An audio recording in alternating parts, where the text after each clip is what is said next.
고린도후서에 이런 말씀이 있습니다. 우리가 믿음으로 행하고 보는 것으로 하지 아니함이로다.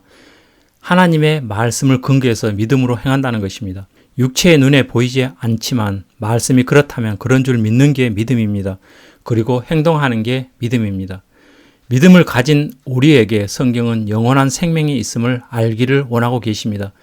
믿는 자가 하나님의 영생을 가지고 있으면서도 알지 못하고 있기 때문에 믿음으로 알기를 원하십니다. 생명은 육체의 눈에 보이지 않습니다. 생명을 가진 것은 믿음으로 알고 믿는 것입니다. 하나님의 생명을 가진 것을 알고 믿는 것과 그렇지 못한 것에는 차이가 있습니다. 생명을 가진 것을 알지 못하는 것은 하나님에 대한 사랑과 감사에 소극적이 됩니다. 그래서 성경은 이렇게 말씀하십니다. 내가 하나님의 아들의 이름을 믿는 너희에게 이것을 쓴 것은 너희로 하여금 너희에게 영생이 있음을 알게 하려 함이라. 영생은 하나님 자신의 생명입니다. 이 생명이 믿는 우리에게 부어주셨고 믿는 자는 생명이 있음을 알고 믿음을 가지길 성경은 말씀하고 있습니다. 하나님의 아들의 이름을 믿는다는 것은 예수 그리스도의 구속과 제사함과 부활로 말미암아 믿는 우리에게 영생을 주신 것을 믿는 것입니다. 예수님은 우리를 살리려 세상에 오신 독생자 하나님이십니다. 우리에게 영생을 주시기에 속량이라는 은혜를 베푸셨습니다. 우리는 이 사실을 믿는 자들입니다. 예수님의 말씀입니다.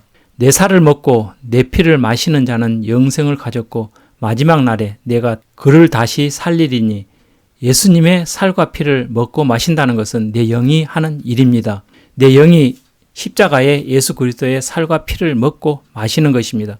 먹고 마신다는 것을 영접한다라고 표현하기도 하고 믿는다라고도 표현합니다. 예수 그리스도의 살과 피는 내 죄의 구속을 위해 흘리신 피입니다. 또 그 피는 나의 생명이 됩니다. 이 사실을 믿는 자에게 생명이 있음을 말씀하고 있습니다. 예수 그리스도의 살과 피가 바로 생명입니다. 예수 그리스도의 살과 피를 어떻게 먹느냐고 물었을 때 예수님께서 대답하신 말씀입니다. 살리는 것은 영이니 육은 무익하니라. 내가 너에게 이른 말이 영이요 생명이라. 성령이 사람의 영을 살리는 것이고 육으로 영을 살릴 수 없다는 말씀입니다. 살리는 것은 영인데 그 영은 하나님의 말씀이고 그 말씀이 예수 그리스도의 피와 살이라는 말씀입니다. 그래서 하나님의 말씀을 생명의 말씀이라고도 합니다. 그 말씀 속에 예수 그리스도의 살과 피가 있습니다. 이 말씀을 믿는 자가 영생을 가진 자입니다. 이 생명의 말씀을 믿는 자는 예수의 살과 피를 마신 자입니다. 구속의 말씀과 부활의 말씀과 생명의 말씀을 믿는 자는 그 속에 영생이 있습니다. 이 사실에 믿음을 굳게 하기 위해 예수님께서는 계속 반복해서 말씀하십니다. 살아계신 아버지께서 나를 보내시며 내가 아버지로 인하여 사는 것 같이 나를 먹는 그 사람도 나를 인하여 살리라. 이것은 하늘로서 내려온 떡이니 조상들이 먹고도 죽은 그것과 같이 아니하여 이 떡을 먹는 자는 영원히 살리라. 나를 보내시면은 이 세상에 오셔서 우리를 구원케 위해 십자가를 지신 것을 말씀하십니다. 예수님은 죽으셨다 부활하셨습니다. 우리를 위해 그렇게 하셨습니다. 그 부활은 하나님께서 하셨습니다. 나를 먹는 자라는 것은 예수 그리스도의 죽으심과 부활을 믿고 나도 그와 함께 포함되어 있었음을 믿는 자를 가리킵니다. 예수 그리스도가 죽었을 때 나도 죄에 대해 죽었고 예수 그리스도가 살 때 나도 그 살으심에 포함되어 살아났음을 믿는 자입니다. 그 믿는 자가 영생을 가진 자입니다. 생명의 떡인 예수 그리스도를 먹은 것입니다. 내 영이 다시 새롭게 되었고 살아났습니다. 피조물이 된 것입니다. 이를 시편에서 이렇게 고백합니다. 내 영혼을 소생시키시고 자기 이름을 위하여 의의 길로 인도하시는도다. 내 영혼 곧 내 영이 새롭게 되었음을 믿는 이 고백이 우리의 고백인 줄 믿습니다. 내게 영생이 있다는 것을 우리는 믿음으로 말미암아 압니다. 그래서 믿는 바를 말합니다. 믿는 바 곧 생명의 말씀을 전도할 수 있습니다. 예수님의 살과 피인 생명을 전합니다. 이것은 생명을 가진 자의 사명이기도 합니다. 진실로 진실로 너희에게 이르노니 믿는 자는 영생을 가졌나니 내가 곧 생명의 떡이로라. 우리는 생명의 떡인 예수 그리스도를 심령에 가지고 있습니다. 믿음으로 가지고 있습니다. 예수 그리스도는 나의 생명으로 내 심령 속에 계십니다. 이 사실에 믿음을 굳게 세우기 위해 말씀은 여러 모양으로 증거하고 있습니다. 또 증거는 이것이니 하나님이 우리에게 영생을 주신 것과 이 생명이 그 아들 안에 있는 그것이니라. 아들이 있는 자에게는 생명이 있고 하나님의 아들이 없는 자에게는 생명이 없느니라. 우리에게 주신 영생은 아들이신 예수 그리스도 안에 있다는 말씀이십니다. 예수 그리스도가 나의 생명으로 네 안에 계신다는 말씀이기도 합니다. 우리의 심령 속에 예수 그리스도의 십자가와 부활을 믿음으로 갖고 있는 자는 생명이 있음을 강조하고 있습니다. 아들이 내 심령 속에 없는 자는 십자가의 구속과 부활을 믿지 않는 자입니다. 그런 자에게는 하나님의 생명이 없습니다. 그래서 성경은 자기가 자신을 살펴볼 것을 권고하고 있습니다. 너희가 믿음에 있는가 너희 자신을 시험하고 너희 자신을 확증하라. 예수 그리스도께서 너희 안에 계신 줄을 너희가 스스로 알지 못하느냐. 그렇지 않으면 너희가 버리운 자니라. 믿음에 있는가 시험하고 확증할 사람은 자신 스스로입니다. 교회에 출석 잘한다고 영생이 있는 게 아닙니다. 교회에 다니면서 11조를 드린다고 영생이 있는 게 아닙니다. 구제를 잘한다고 영생이 주어지는 것이 아닙니다.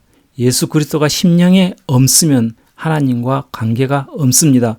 예수 그리스도의 생명이 내 안에 없으면 하나님께 버림받은 상태입니다. 이를 스스로 확인해야 합니다. 바울 사도께서 갈라디아 교인들에게 보낸 편지 중에 한 말씀이십니다. 내가 그리스도와 함께 십자가에 못 박혔나니 그런즉 이제는 내가 산 것이 아니요 오직 내 안에 그리스도께서 사신 것이라. 이제 내가 육체 가운데 사는 것은 나를 사랑하사 나를 위하여 자기 몸을 버리신 하나님의 아들을 믿는 믿음 안에서 사는 것이라. 바울 사도 본인은 율법으로는 흠이 없었던 자였다고 했습니다. 그런데 그 율법의 행위로서는 생명을 얻을 수 없다고 고백했습니다. 이 말씀은 생명을 얻는 것은 예수 그리스도로 말미암는다는 것을 강조하고 있습니다. 바울은 십자가에 예수님과 함께 죽었고 그로해서 제3을 얻었음을 말씀하십니다. 바울이 산 것은 바울이 아니고 예수 그리스도께서 바울의 생명으로 살고 계신다는 것을 고백하고 있습니다. 믿는 자 우리는 율법으로 말미암아 예수와 함께 십자가에 죽었습니다. 또한 예수 그리스도의 생명으로 살아났습니다. 이 사실을 스스로 확인하고 믿음의 고백을 말해야 합니다. 우리 믿는 자가 가진 하나님의 생명은 하나님 자신이고 하나님 성품이기도 합니다. 생명에는 하나님의 성품이 들어 있습니다. 이를 성경은 이렇게 설명하고 계십니다. 그의 신기한 능력으로 생명과 경건에 속한 모든 것을 우리에게 주셨으니 이는 자기의 영광과 덕으로서 우리를 부르신 자를 알므로 말미암음이라. 생명과 경건에 속한 모든 것이라고 하신 말씀은 경건은 하나님의 성품이고 생명과 하나라는 뜻이기도 합니다. 생명과 하나님의 성품을 우리에게 주셨습니다. 예수를 영접하면 사람의 성품이 온유해집니다. 그것은 생명에 하나님의 성품이 있기 때문에 사람의 거칠었던 성격이 변화를 갖는 것입니다. 우리 믿는 자가 갖고 있는 생명에 하나님의 성품인 사랑과 모든 성령의 열매들로 일컫는 모든 신령한 것들이 들어있다는 사실에 믿음에 굳게 서길 바랍니다. 이로써 그 보배롭고 지극히 큰 약속을 우리에게 주사 이 약속으로 말미암아 너희로 정욕을 인하여 세상에서 썩어질 것을 피하여 신의 성품에 참여하는 자가 되게 하려 하셨으니 생명을 가진 자가 하나님의 성품에 참여하는 자입니다. 예수 그리스도는 하나님의 생명입니다. 예수 그리스도는 하나님의 성품입니다. 하나님의 능력이 예수 그리스도입니다. 보배롭고 지극히 큰 약속이라는 말씀은 우리에게 생명을 주신다는 구약의 약속입니다. 그 약속으로 말미암아 생명을 가진 우리는 그의 성품을 담기 위해 믿음으로 나아갑니다. 내가 가진 생명이 예수 그리스도의 성품입니다. 우리는 구원 얻는 자에게나 망하는 자들에게나 하나님 앞에서 그리스도의 향기니 우리가 그리스도의 향기가 되는 것은 그리스도의 생명과 그 생명이 가지고 있는 그리스도의 성품이 있기 때문입니다. 이 생명과 성품이 우리를 통해 나타납니다. 이 사람에게는 사망으로 쫓아 사망에 이르는 냄새여 저 사람에게는 생명으로 쫓아 생명에 이르는 냄새라. 누가 이것을 감당하리요? 생명에 이르게 하는 냄새인 사랑은 생명이신 그리스도의 성품입니다. 이것을 나타내는 자는 믿는 자 우리입니다. 생명을 가진 자가 그리스도의 성품을 나타냅니다. 하나님 자신인 사랑을 나타냅니다. 곧 생명을 나타냅니다. 생명을 싫어하는 자는 사망에 이르는 자입니다. 생명을 사랑하는 자는 하나님의 성품에 참여하는 자입니다. 항상 우리를 그리스도 안에서 이기게 하시고 우리로 말미암아 각처에서 그리스도를 아는 냄새를 나타내시는 하나님께 감사하노라. 내가 가진 하나님의 생명은 역사를 합니다. 그리스도를 나타내는 역사를 합니다. 생명을 전파합니다. 사랑을 전파합니다. 나의 생명은 나의 힘입니다. 나의 생명은 나의 능력입니다.